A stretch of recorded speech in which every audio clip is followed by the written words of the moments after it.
हमारे पास कुछ ट्रांजैक्शंस हैं जो हमने बुक्स ऑफ प्राइम एंट्री से ही आगे कंटिन्यूएशन में रखी हैं। इसी पे हम लोग कैश बुक बना लेंगे।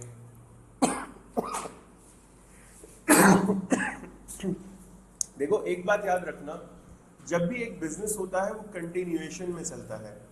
जो भी बिजनेस होता है वो हमेशा कंटिन्यूएशन में चलता है। ऐसा नहीं होता कि पहले साल में आप सारी चीजें एंड करो और फिर दूसरे साल में नए से सिरे से शुरू करो, ऐसा नहीं होता।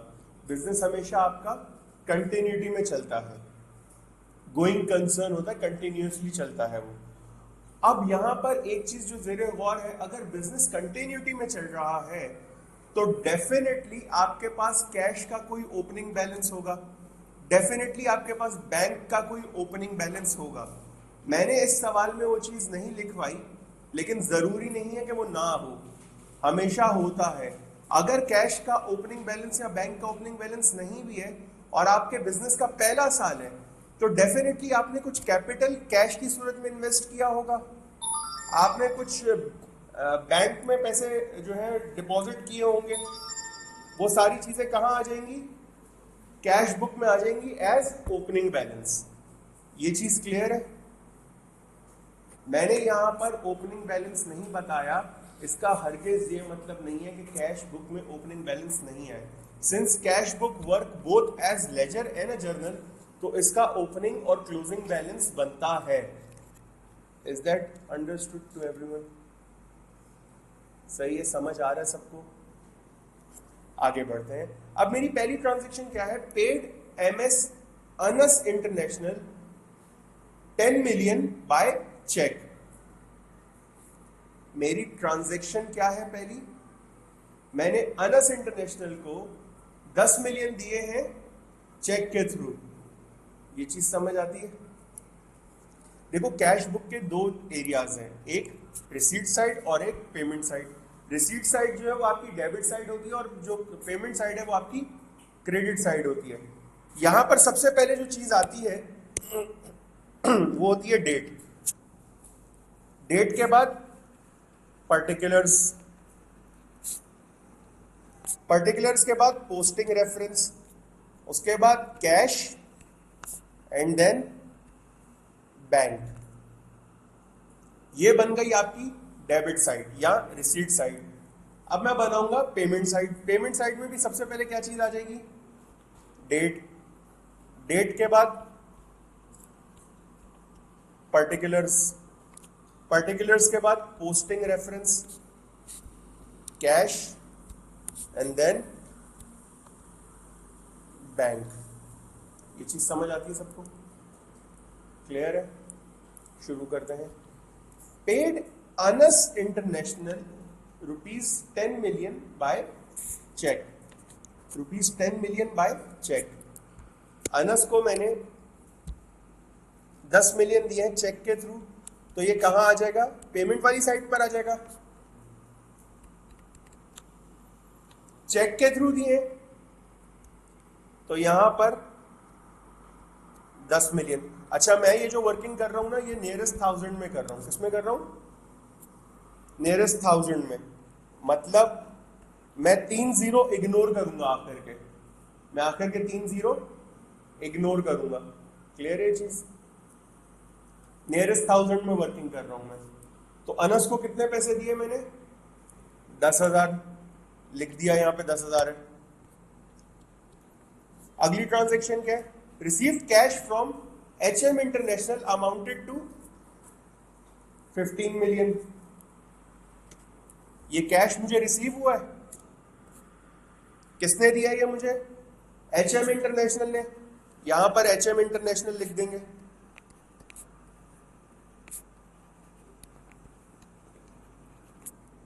और कैश मिला है मुझे।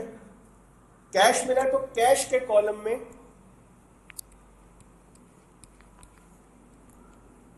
15,000 मेंशन कर दिया, ऊपर 3 जीरो लगे हुए, मतलब ये 15 मिलियन ही है। क्लियर है ये चीज? आगे बढ़े। Rao and Memon company paid us ₹18 million. Rao and Memon paid us ₹18 million.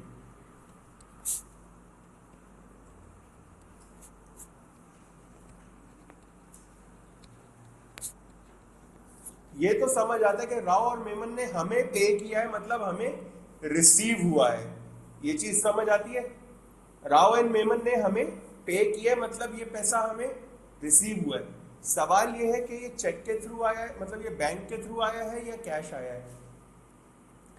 क्या यहां पर कोई मोड ऑफ पेमेंट मेंशन है?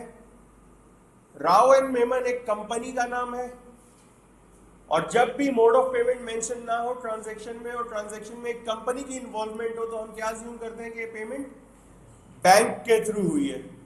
हम क्या अज्यूम करते हैं कि ये पेमेंट, तो यहां पर 18 मिलियन आ गया। कोई मसला? इजी है, समझ आती है ये चीज। आगे बढ़ते हैं।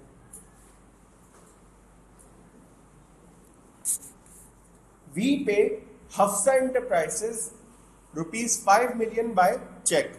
हमने हफ्सा एंटरप्राइजेस को 5 मिलियन दिए चेक के थ्रू। हफ्सा एंटरप्राइजेस और चेक के थ्रू मैंने कितने पेमेंट की? 5 मिलियन की। तो मैंने यहां पर 5,000 मेंशन कर दिया। क्लियर है? Receive cheque from MS LAN company 12 million.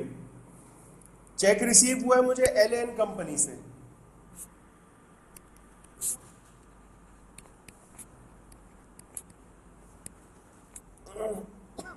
कितना चेक रिसीव हुआ है? 12 मिलियन मेंशन कर दिया मैंने यहां पे। MBS and Sons paid us cash 9 million. MBS and Sons ने हमें कैश पे किया कितना? 9 million.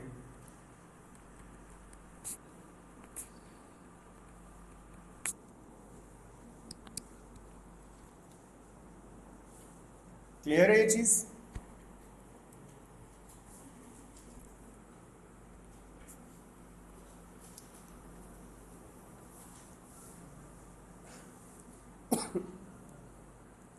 Paid rent for the month 1 million bye पे ऑर्डर।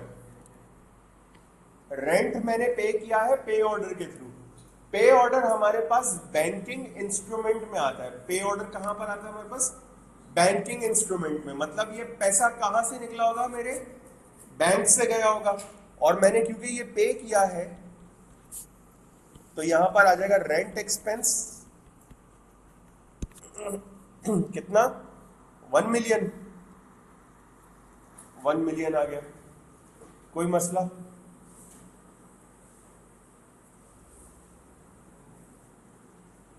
कोई मसला यहां तक?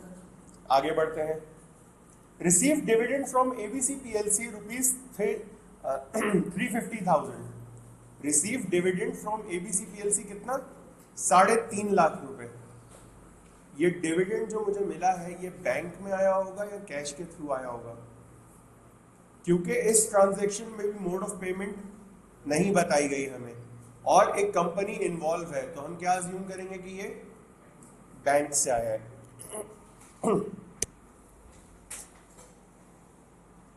पैसा मिला है मुझे, यहां पर लिख देंगे डिविडेंड इनकम। कितना डिविडेंड आया? 350 मेंशन कर दिया। Cheque received from Rao and Memon company was dishonoured. Bounce cheque दिया है मुझे मेमनों ने। कौन सा चेक दिया है? Bounce cheque. या शायद उनको नहीं पता था चेक बाउंस हो जाता है किसी भी वजह से। वो वजूहात हम जाके पढ़ेंगे आगे बैंक रिकंसिलिएशन से पहले। खैर, मेरे पास एक चेक आया जो कि डिसऑनर हो गया। अब ये चेक जो मुझे मिला था, ये चेक जो मुझे मिला था, मैंने इसको रिकॉर्ड कर लिया था इन रिसीट्स। मैंने उसको रिसीव्ड वाली साइड में रिकॉर्ड कर दिया था, रिसीट्स वाली साइड में रिकॉर्ड कर दिया था। अब ये बाउंस हो गया तो ये पैसा तो मुझे नहीं मिला ना, तो बेटा इस बाउंस वाले चेक को मैं दोबारा क्रेडिट साइड पे रिकॉर्ड कर दूंगा, ये दिखाने के लिए कि मुझे इनसे अभी पैसा लेना है। यहां पर अब मैं जो चीज मेंशन करूंगा ना वो क्या होगी, डिसऑनर्ड चेक, सही है, डिसऑनर्ड चेक, और नीचे में मेंशन कर दूंगा राव एंड मेमन कंपनी। कितना चेक था जो डिसऑनर हुआ है? 18 मिलियन का। 1,80,00,000 का चेक डिसऑनर हो जाए, मुझ जैसा कोई बंदा हो, मैं तो पहले जाके एफआईआर कटवाऊं, भाई इन दोनों को उठाओ, ये जाली चेक दे रहे हैं, फिर पुलिस पैसे निकलवा के देगी मुझे।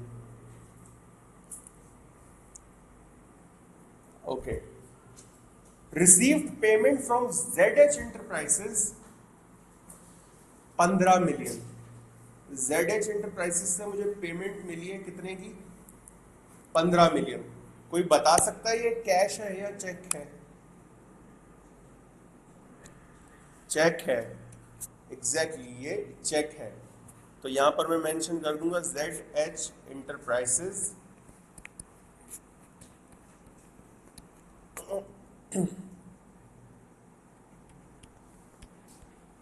15,000। क्लियर है?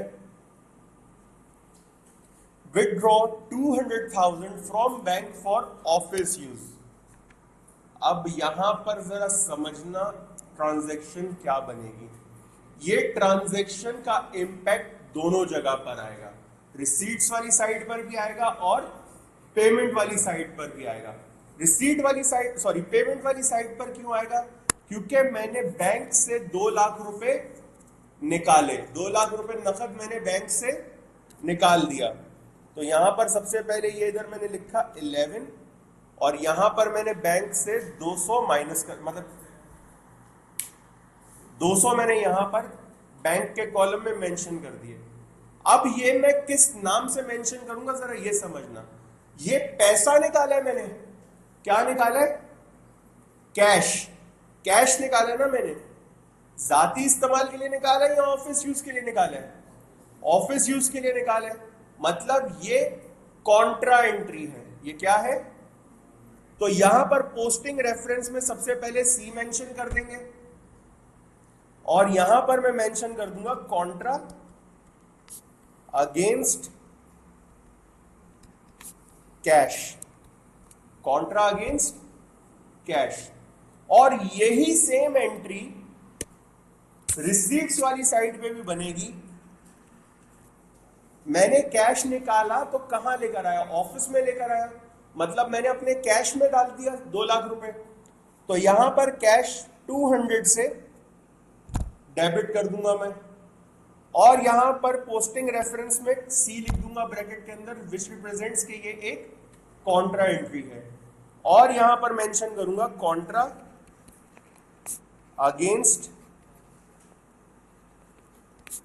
बैंक। कोई मसला यहां तक? इजी है। अब बेटा यहां पर ये ट्रांजैक्शंस खत्म होने के बाद, ये ट्रांजैक्शंस खत्म होने के बाद नॉर्मली हम निकालते हैं इसका बैलेंस CD और बैलेंस BD। लेकिन ये सवाल अभी कंप्लीट नहीं हुआ। ये सवाल कंप्लीट होगा जब मैं इसमें एक और चीज आपको डलवा दूंगा which is known as discount. ये सवाल कब कंप्लीट होगा? जब मैं इसमें आपको डिस्काउंट की वर्किंग भी बताऊंगा। क्या अभी तक हमने डिस्काउंट नाम की कोई चीज की है? अब करते हैं।